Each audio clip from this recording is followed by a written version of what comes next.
हरे कृष्णा। आज पौष मास की कृष्ण पक्ष की द्वादशी तिथि है और आज सफला एकादशी के व्रत का पारण का दिन है। यानी जिन लोगों ने कल सफला एकादशी का व्रत रखा था वे आज अपना व्रत खोलेंगे। आज का दिन बड़ा ही शुभ और मंगलकारी है।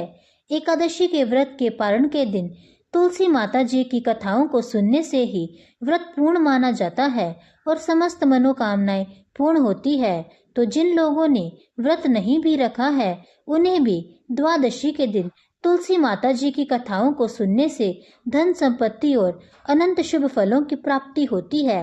तो आइए भगवान श्री लक्ष्मी नारायण जी के चरणों का ध्यान करते हुए इन कथाओं का श्रवण करते हैं। बोलिए श्री कृष्ण भगवान की जय। जय तुलसी माता की। एक कन्या थी। जब वह थोड़ी बड़ी हुई और उसको समझ आने लगा तब से ही वह तुलसी माता जी की पूजा करने लगी। उसका प्रतिदिन का नियम था कि तुलसी माता जी का पूजन करने के बाद ही वह खाना खाती थी। जब वह कन्या शादी के लायक हुई तब उसके माता पिता ने उसकी शादी करवा दी। कन्या को उसके माता पिता ने दहेज में एक तुलसी का गमला दिया। ससुराल में वह प्रतिदिन सवेरे उठते ही पूजा करती, फिर उसके बाद ही खाना खाने बैठती थी। उसकी 2 जेठानियां थी, वो दोनों उसका मजाक उड़ाती, बड़ी नियम धर्म वाली बनती है। उन दोनों को उससे बहुत ईर्ष्या होती थी, इसलिए वो दोनों तुलसी जी का गमला छुपा देती।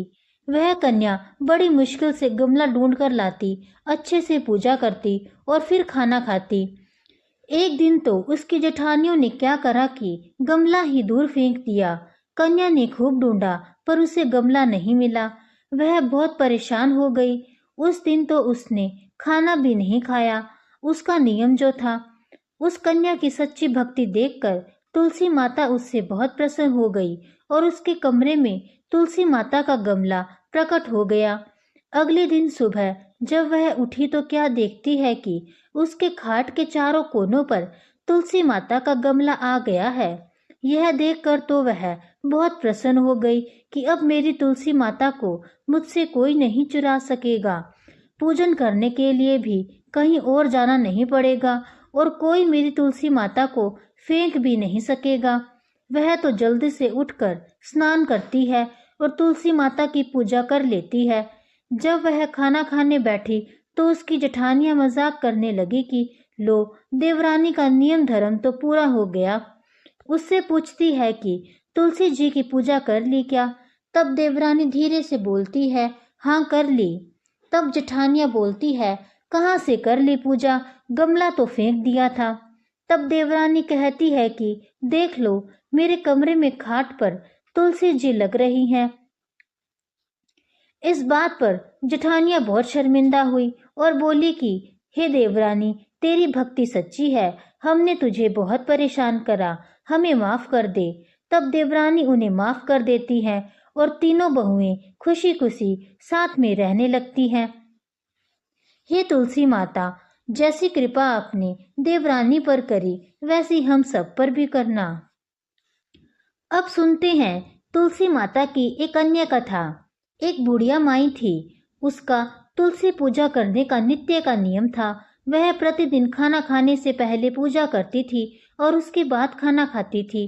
वह तुलसी माता से प्रतिदिन प्रार्थना करती थी कि हे तुलसी माता, खीर खांड का भोजन देना, पाठ पीताम्बर का वेश देना, योगियों जैसी मौत देना, स्वर्ग का वास देना, राम लक्ष्मण की कांड देना, सीता जी का चाल चलावा देना। यह सुनकर तो तुलसी जी सूखे जा रही थी। राम लक्ष्मण उधर से निकल रहे थे तो उन्होंने पूछा, तुलसी जी, आप सूखे सूखे क्यों जा रहे हो? एक बुढ़िया रोज मेरी पूजा करती है और वह मुझसे खाने का लड्डू मांगती है, खेलने को भाई मांगती है, खान खीन का भोजन मांगती है, पाठ पीताम्बर का वेश मांगती है, आपकी कांध मांगती है, सीता जी का चाल चलावा मांगती है और साथ में स्वर्ग का वास मांगती है, योगियों जैसी मौत भी मांगती है। बाकी सब तो मैं दे दूं, पर आपकी कांध कहाँ से दूंगी और सीता जी का चाल चलावा कहाँ से दूंगी?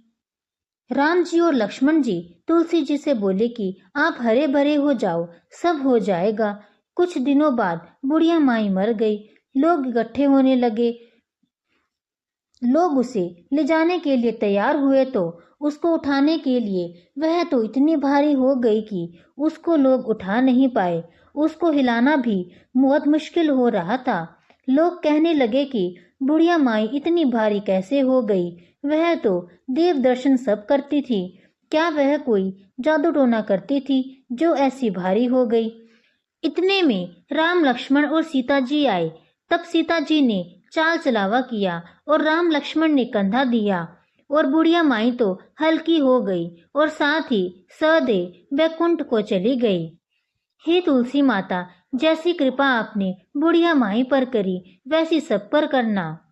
इसी के साथ तुलसी माता की कथा समाप्त होती है। अगर आपको आज की यह वीडियो पसंद आई हो तो कमेंट्स में जय तुलसी माता की ज़रूर लिखें और मेरे चैनल को सब्सक्राइब ज़रूर कीजिएगा। धन्यवाद।